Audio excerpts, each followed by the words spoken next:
Berminyak je kuah dia.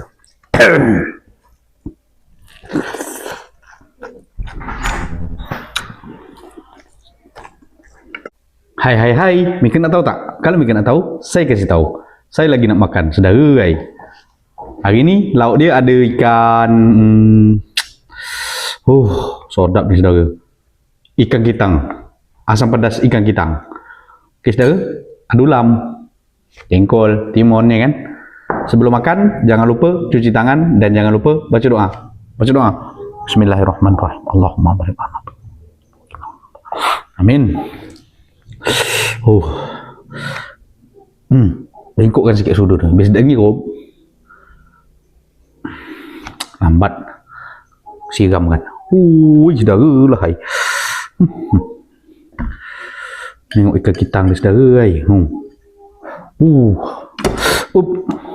Jatuh. Sedap ni saudara. Okey saudara. Suapan pertama untuk saudara semua Bismillah. Bismillah.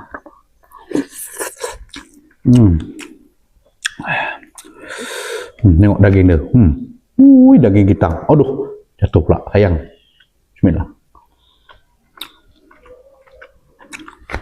Sedap.